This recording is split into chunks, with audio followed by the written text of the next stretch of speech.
एक मिनट 5-10 साल पुराना असांजा कीमती फोटोज़ हूंदा आहिनि जेके असां खां डिलीट थी वेंदा आहिनि या वरी अहिड़ा जेके फोटोज़ हूंदा आहिनि जेके असां जड़ खां ख़तमु करणु चाहियूं था उहे इंटरनेट तां बिल्कुलु ख़तमु थी वञनि कंहिंखे न ॾेखारिजनि अहिड़ा प्राइवेट फोटोज़ हूंदा आहिनि।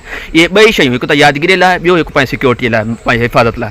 सो गूगल जे अंदरि असांजा फ़ोटो जेके डिलीट थी वेंदा आहिनि या वीडियोज़ बैकअप जे लाइ पिया हूंदा आहिनि, ठीकु आहे। सो उनखे तव्हां चाहियो डिलीट करणु चाहियो त डिलीट कयो, अगरि तव्हां चाहियो त यादगिरी लाइ उनखे सेव करे सघो था। मुंहिंजो कमु आहे तव्हांखे तरीक़ो ॿुधाइणु या मां जेको मां बसि वीडियो खे लाइक करे छॾियो अगरि तव्हांखे फ़ाइदो पुॼे त।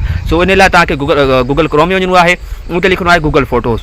सभु आसान तरीक़ो अथव, ठीकु आहे। गूगल फोटोज़ लिखंदा त असां साइन इन वारो ऑप्शन अची वेंदो, इन ते क्लिक कयो, ठीकु आहे। हाणे हिते तव्हांखे हिकु ॻाल्हि यादि रखिजो, जेको तव्हां गूगल अकाउंट यूज़ कंदा आहियो न शुरूअ खां ई 5-10 साल पहिरियां जॾहिं खां बि, उहो इन मोबाइल जे अंदरि घटि में घटि जेको आहे सो साइन इन मतिलबु खुलियल हुजे। अगरि न आहे साइन इन थियल त तव्हांखे यूज़र नेम ऐं पासवर्ड यादि हुजणु लाज़मी आहे। पोइ हिते अची उनखे साइन इन कयो, खोलियो, उन खां पोइ जेको आहे सो हाणे इन खां पोइ अॻे जो प्रोसेस ॾिसो। कुन ते जेके तव्हांखे 3 लाइनियूं ॾेखारजंदियूं पियूं, 3 लाइनियूं ॾेखारजंदियूं पियूं, उन ते क्लिक कयो। हिते तव्हांखे सेटिंग्स वारो ऑप्शन ॾेखारिबो, उन ते क्लिक कयो ऐं इन खां पोइ थोरो हेठि स्क्रॉल कंदा तव्हांखे सजेशन वारो ऑप्शन अची वेंदो, सजेशन वारो, उन ते क्लिक कयो।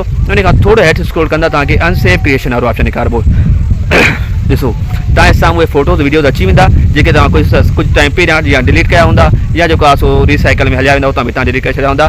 पर हे उहे फोटोज़ हूंदा आहिनि जेके गूगल में बैकअप थियल हूंदा आहिनि, ठीकु आहे। असांजी मेमोरी लाइ या असांजी जेको आहे गूगल जी फोटोज़ जी तरफ़ां हिकु अपडेट आहे जेकी असांजे फोटोज़ खे बैकअप में रखंदी आहे, सो हितां साम्हूं अची वेंदा।